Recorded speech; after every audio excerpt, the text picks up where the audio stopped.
My name is Devjyoti Kumar और मैं भी आपको यहाँ पे मटेरियल साइंस पढ़ाऊँगा। मैं अपना एक शॉर्ट इंट्रोडक्शन दे देता हूँ। नाम तो बता ही दिया हूँ, मेरा नाम देवज्योति कुमार है और मैं अभी प्रेजेंटली ONGC में काम कर रहा हूँ। ONGC में एज एन एग्जीक्यूटिव इंजीनियर 2014 में मैंने बीटेक किया था और उसके बाद फिर 2015 में मैं गेट में अपियर हुआ। गेट में अपियर होने के बाद रैंक ठीक आया था, तो फिर मुझे इंटरव्यू लेटर आया, इंटरव्यू के लिए कॉल आया। मुझे इंटरव्यू लेटर आया था बार्क, आप लोग जान रहे होंगे, Bhabha atomic research centre, IOCL, ONGC, BPCL और इन सब कंपनी से। तो सबसे पहला मेरा जो इंटरव्यू पड़ा वो बार्क में पड़ा था, तो मैं बार्क में अपियर हुआ और वहाँ पे सिलेक्शन हो गया। उसके बाद मेरी ONGC में भी सिलेक्शन हुई, IOCL में भी हो गई थी, BPCL दिया नहीं क्योंकि तब मैं बार्क में काम कर रहा था। ठीक है, तो बार्क आप लोग जानते ही हैं कि उसका इंटरव्यू निकालना काफ़ी कठिन सा होता है, लेकिन हाँ ठीक है, हमने ये क्रैक किया था। और अभी मैं बार्क में जॉब कर रहा था, उस वक्त ONGC का रिजल्ट आया तो ONGC ज्वाइन कर लिया। तो अभी मैं ONGC में काम कर रहा हूँ, 5-6 साल हो गए हैं तकरीबन। तो ONGC में काम करते हुए हमने सोचा कि चलिए कुछ क्लासेस लिए जाए। तो अभी मैं आपको मटेरियल साइंस पढ़ाऊँगा और जो मेरा सिलेबस रहेगा वो बेसिकली आपके जो 4th सेमेस्टर का सिलेबस होता है उसके ऊपर बेस्ड रहेगा। और उसमें थोड़ा सा मैं प्रयास करूंगा कि थोड़ा सा गेट का भी फ्लेवर उसमें जोड़ा जाए, क्योंकि जाहिर सी बात है गेट क्रैक किए थे तो गेट का वो चीज़ रहता ही है साथ में। तो मेरे बारे में इतना ही, और अब हम लोग अपने सब्जेक्ट के ऊपर ध्यान देते हैं। जो सब्जेक्ट रहेगा हमारा मटेरियल साइंस।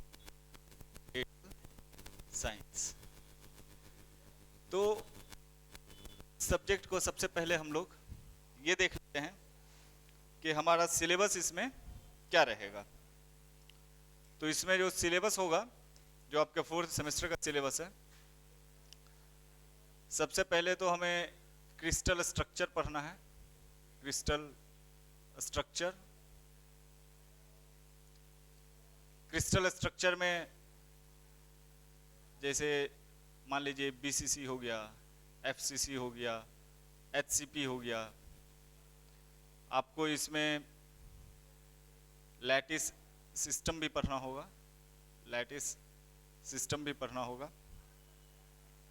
इसके अलावा इम्परफेक्शंस होते हैं। कोई भी क्रिस्टल जो होता है वो पूरी की पूरी परफेक्ट नहीं हो सकती, तो इम्परफेक्शन इन सॉलिड्स होगा। इसके अलावा हम लोग मिलर इंडिसेस भी पढ़ेंगे, representation of Miller indices in plane, Miller indices of points, ये भी हम 1 मिनट के लिए देखेंगे, अच्छा रहेगा। इसके अलावा इम्परफेक्शन हो गए, तो इम्परफेक्शंस में कौन कौन से इम्परफेक्शंस आएंगे, तो पॉइंट इम्परफेक्शंस आएंगे, पॉइंट इम्परफेक्शंस, ठीक है ना। उसके अलावा लाइन आएगा, लाइन इम्परफेक्शंस। उसके अलावा वॉल्यूम डिफेक्ट्स आएंगे, वॉल्यूम डिफेक्ट्स। जब हम लोग लैटिस सिस्टम पढ़ रहे होंगे और ये सब जब पढ़ रहे होंगे तो इसमें हम लोग ग्रेन्स के बारे में पढ़ेंगे, ग्रेन बाउंड्रीज आएगी, ठीक है। यहाँ जब हम लोग लाइन इम्परफेक्शन या लाइन डिफेक्ट्स पढ़ रहे होंगे तो हम लोग यहाँ पर डिसलोकेशंस पढ़ेंगे। अब मैं ये बता दूं कि डिसलोकेशंस जो होते हैं वो मटेरियल साइंस का एक बहुत ही बड़ा बेस है। अगर आप डिसलोकेशंस को प्रॉपरली समझ लेते हैं तो लगभग जो भी चीज़ें मटेरियल साइंस में हो रही है, किसी सॉलिड में हो रही है, आप उसको डील कर पाएंगे। हम लोग जब बार्क में थे तो हम लोग का कोई भी जो सवाल होता था मटेरियल साइंस से रिलेटेड, किसी ना किसी तरीके से उसमें मेन रोल जो है वो डिसलोकेशन ही प्ले करता था। तो अगर आप डिसलोकेशन का कॉन्सेप्ट एक बार समझ लेते हैं तो फिर कोई भी प्रॉब्लम हो उसको डील करना, थ्योरेटिकल प्रॉब्लम को डील करना काफी हद तक आसान हो जाता है। इसी में फिर हम लोग पढ़ेंगे मिक्सचर्स, सॉलिड सॉल्यूशन, ठीक है, सॉलिड सॉल्यूशन, एलॉयज। अब जो सॉलिड सॉल्यूशंस हैं, एलॉयज हैं, इसमें एक होता है आइसोमॉर्फस, एक हो जाएगा आपका यूटेक्टिक, ठीक है। और इन्हीं सब में हम लोग आयरन कार्बन फेज डायग्राम भी पढ़ेंगे, आयरन कार्बन फेज डायग्राम। जाहिर सी बात है जब हम लोग फेज डायग्राम पढ़ रहे होंगे तो इसमें डिफरेंट टाइप के जो भी आयरन कार्बन के फेजेस होंगे उसके बारे में भी पढ़ेंगे। जैसे मान लीजिए आप पेयरलाइट कह सकते हो, ऑस्टेनाइट होगी आपकी, ठीक है, फेराइट आ गई, बेनाइट आ गई, मार्टनसाइट होगा। तो ये सब हम लोग आयरन कार्बन जब फेज डायग्राम पढ़ रहे होंगे तो उसमें ये सब हम लोग देखेंगे, ठीक है। उसके अलावा आयरन कार्बन फेज डायग्राम जो होता है वो काफी ज्यादा बड़ा है, तो थोड़ा सा अलग आयरन कार्बन फेज डायग्राम जो होगा इसमें आपको यूटेक्टॉइड,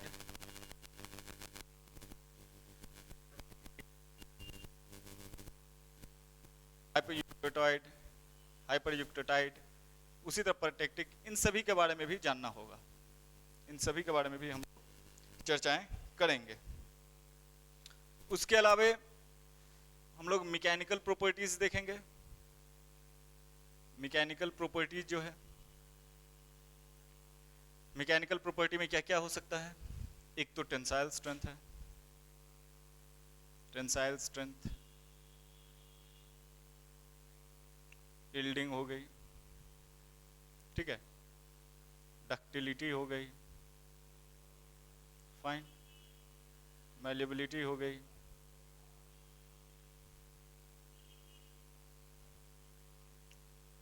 उसके अलावा स्ट्रेस स्ट्रेन कर्व देखेंगे, ट्रू स्ट्रेस स्ट्रेन देखेंगे। हाँ, ये जो स्ट्रेस स्ट्रेन कर्व जो हम लोग बनाते हैं ये इंजीनियरिंग स्ट्रेस स्ट्रेन कर्व होता है। इंजीनियरिंग इसलिए होता है कि इसमें एरिया का जो चेंज होता है, जब भी आप किसी चीज़ को खींचेंगे तो जब मटेरियल बढ़ेगा, लेंथ उसकी बढ़ेगी तो एरिया घटेगी, since volume has to remain constant, ठीक है ना। तो इंजीनियरिंग जब स्ट्रेस स्ट्रेन के बारे में हम लोग चर्चा कर रहे होते हैं तो इसमें हम लोग एरिया जो डिमिनिश होता है, डिक्रीज होता है, उसका रोल नहीं लेते हैं, इसीलिए हम लोग ट्रू स्ट्रेस स्ट्रेन के बारे में पढ़ते हैं, ठीक है। इसके अलावा आप हार्डनेस पढ़ेंगे। हार्डनेस का 3 होता है, एक ब्रेनल हो गया, ब्रेनल हार्डनेस हो गया, रॉकवेल हो गया, और एक विकर्स हार्डनेस टेस्ट। इन सभी टेस्ट्स के बारे में हम लोग थोड़ा थोड़ा जानकारी रखेंगे, ठीक है। और थोड़ा सा नॉन डिस्ट्रक्टिव टेस्टिंग के बारे में बताऊंगा। जैसे नॉन डिस्ट्रक्टिव टेस्टिंग में क्या आ जाएगा? डाई पेनिट्रेशन टेस्ट है, डाई पेनिट्रेशन टेस्ट है, मैग्नेटिक टेस्ट हो जाएगा, मैग्नेटिक टेस्ट हो जाएगा, अल्ट्रासोनिक हो जाएगा, और इस तरह के और भी कुछ टेस्ट हम लोग देखेंगे, ठीक है। इनके अलावा फिर एक हीट ट्रीटमेंट भी आता है। जाहिर सी बात है कि जब कोई डिजायर्ड प्रॉपर्टी हमें चाहिए तो वो डिजायर्ड प्रॉपर्टी 2 ही तरीके से मिल सकती है। जब स्ट्रेंथनिंग हम लोग करेंगे, स्ट्रेंथनिंग मैकेनिज्म में बेसिकली ये सब आएगा। तो स्ट्रेंथनिंग मैकेनिज्म में क्या है कि अगर किसी चीज़ को आपको स्ट्रेंथन करना है तो या तो आप उसमें कुछ एलॉय डाल दो, मतलब कुछ इम्प्योरिटी डाल दो, या कोल्ड वर्क करो। कोल्ड वर्क करोगे डिसलोकेशंस का वहाँ पे अरेंजमेंट होगा तो उससे स्ट्रेंथन आएगा। तो जब आप कोल्ड वर्क करेंगे, स्ट्रेंथन हो जाएगा, तो उसमें स्ट्रेंथ और ब्रिटलनेस ये दोनों आपस में एक तरह से कह सकते हैं अपोजिट है। किसी सिस्टम का जब हार्डनेस बढ़ेगा तो उसकी जो डक्टिलिटी होगी वो कम हो जाएगी। मतलब कोल्ड वर्किंग के बाद मेरा कहने का मतलब है कि कोल्ड वर्किंग जब हम करते हैं तो उसकी डक्टिलिटी कम हो जाती है, चीज़ें ब्रिटल हो जाती है। तो जब ब्रिटल हो जाएगा तो ब्रिटल चीज़ों का कई बार हम लोग यूज कर नहीं पाते। तो उस ब्रिटलनेस को घटाने के लिए और सर्टेन अदर प्रॉपर्टीज को किसी भी मेटल में इंडक्ट करने के लिए हम लोग उसका हीट ट्रीटमेंट करते हैं। तो हीट ट्रीटमेंट में क्या क्या आ जाता है? एक हो जाता है अनीलिंग, ठीक है, एक हो जाएगा नॉर्मलाइजिंग, एक हो जाएगा आपका क्वेंचिंग, उसके बाद हम लोग पढ़ेंगे सरफेस हार्डनिंग, ठीक है। सरफेस हार्डनिंग में आपका कार्बोराइजिंग आ जाएगा, नाइट्राइडिंग आ जाएगा, साइनाइडिंग आ जाएगा। इसमें थोड़ा सा हम लोग टेम्परिंग के बारे में भी देख लेंगे, है कि नहीं। उसके बाद एक आता है time temperature triple T curve, time temperature transformation curve, ठीक है, उसके बारे में भी हम लोग देख लेंगे। उसके बाद हम लोग स्टील्स, जिसका सबसे ज़्यादा यूज होता है, क्योंकि ऊपर जगह नहीं दिख रहा मुझे तो मैं यहाँ थोड़ा सा घेर देता हूँ, ठीक है। तो स्टील्स के बारे में थोड़ा सा पढ़ेंगे, स्टील्स के बारे में भी पढ़ेंगे। स्टील्स, स्टेनलेस स्टील हो गया, स्टेनलेस स्टील सबसे सिंपल होता है। आप इसमें माइल्ड स्टील भी जोड़ सकते हो, mild steel, alloying of steel, ठीक है। उसके अलावा ब्रास, ब्रॉन्ज, निकल, एल्यूमिनियम, इसके कुछ कुछ एलॉयज हम लोग देखेंगे। इनके अलावे सिरेमिक्स, पॉलीमर्स, इनके बारे में भी थोड़ी जानकारी लेंगे। हालांकि सिलेबस में बहुत कुछ नहीं दिया हुआ है कि सिरेमिक्स, और क्योंकि सिरेमिक्स, पॉलीमर्स, अगर इन सब के प्लास्टिक्स, बेसिकली प्लास्टिक मुझे कहना चाहिए, सिरेमिक प्लास्टिक्स की अगर चर्चाएं करने जाएं तो वही एक खुद में खुद एक बहुत बड़ा टॉपिक हो जाता है। तो थोड़ा हल्का फुल्का हम लोग देख लेंगे कि हाँ भाई सिरेमिक्स में की क्या प्रॉपर्टीज होती है, सिरेमिक्स को क्यों यूज़ करते हैं, उसी तरीके से पॉलीमर्स या प्लास्टिक्स का कहाँ यूज है, उसको यूज करने, मेनली हम लोग जो पर्सपेक्टिव रहेगा इन दोनों को पढ़ने का वो ये देखेंगे कि यूज कहाँ होता है और उनकी प्रॉपर्टीज, उनके प्रॉपर्टीज देखेंगे और उनकी प्रॉपर्टीज का फायदा कैसे उठाया जाता है। बेसिकली इंजीनियरिंग में यही होता ही है कि प्रॉपर्टीज को देख करके हमें ये फाइंड आउट करना है कि हाँ इनका परफॉर्मेंस, ये कहाँ किस परफॉर्मेंस में किस जगह पे ये सूट करेंगे, ठीक है ना।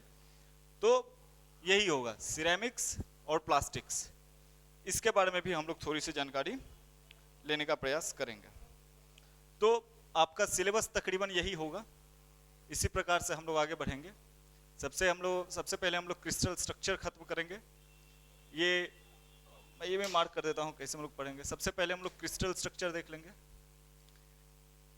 क्रिस्टल स्ट्रक्चर देखने के बाद हम लोग इम्परफेक्शंस, ये सारे चीज़ों के बारे में पढ़ेंगे। उसके बाद हम लोग ये देखेंगे, ये दूसरा, ये मिक्सचर सॉलिड सॉल्यूशंस, ये हो जाएगा। उसके बाद हम लोग हीट ट्रीटमेंट को देखेंगे, ठीक है। हीट ट्रीटमेंट के बाद हम लोग स्टील्स के बारे में पढ़ लेंगे, ठीक है। इसके बाद हम लोग मैकेनिकल प्रॉपर्टीज देख लेंगे और अंतिम में हम लोग ये सिरेमिक्स, पॉलीमर्स के बारे में देखेंगे। क्योंकि पैटर्न ऐसा है कि मेनली जो सवाल आता है, आप कभी भी सेमेस्टर का एग्जाम दीजिएगा तो सवाल इसी प्रकार से कुछ पूछा जाता है, मतलब इसी ऑर्डर में। सबसे पहला जो सवाल आने की संभावना है वो इधर से ही आएगी। उसके बाद फिर आपको आयरन कार्बन फेज डायग्राम और इन सबों से सवाल पूछा जा सकता है, पूछा क्या जा सकता है, आयरन कार्बन फेज डायग्राम तो लगभग समझ लीजिए कि आता ही आता है, वो तो एकदम आना ही है, उससे रिलेटेड कुछ ना कुछ आएगा। जैसे मान लीजिए पूछ देगा पेयरलाइट में बताओ कि आयरन का परसेंटेज क्या होता है, कार्बन का परसेंटेज क्या होता है, या ऑस्टेनाइट में पूछ लेगा। तो इसीलिए ये हमारा दूसरा प्रायोरिटी, फर्स्ट प्रायोरिटी ये रहेगी, उसके बाद हमारे priority second priority will be this one, the third priority is heat treatment. Because जब ये सब पढ़ लिए हैं तो उसके बाद ये भी जानना जरूरी होगा कि डिजायर्ड प्रॉपर्टी लाने के लिए how the metal should be treated, how the metal should be heat treated basically. So उसके बाद हम लोग ये पढ़ेंगे द हीट ट्रीटमेंट प्रोसेसेस। जब हीट ट्रीटमेंट पढ़ लिए तो जाहिर सी बात है स्टील्स भी आ गया, तो स्टील्स के बारे में पहले पढ़ लेंगे। तो हीट ट्रीटमेंट के बाद हम लोग स्टील पढ़ लेंगे, स्टील के बाद फिर हम लोग ये पढ़ लेंगे कि मैकेनिकल प्रोडक्ट, क्योंकि बेसिकली दीज आर टेस्ट। आप अगर यहाँ नहीं पढ़ोगे तो देर से देर आपको ये कहीं ना कहीं आपको स्ट्रेंथ ऑफ मटेरियल में पढ़ना ही पड़ेगा। तो अगर यहाँ नहीं भी हुआ तो स्ट्रेंथ ऑफ मटेरियल में तो होना ही है, मैं कराऊंगा, लेकिन ये आपको स्ट्रेंथ ऑफ मटेरियल में भी आएगा, इसीलिए इसकी प्रायोरिटी हमने थोड़ी पीछे रखी है। और अंत में हम लोग सिरेमिक्स एंड पॉलीमर्स के बारे में पढ़ेंगे, ठीक है। तो आप लोग देख लीजिए सिलेबस कुछ यूं ही रहेगा।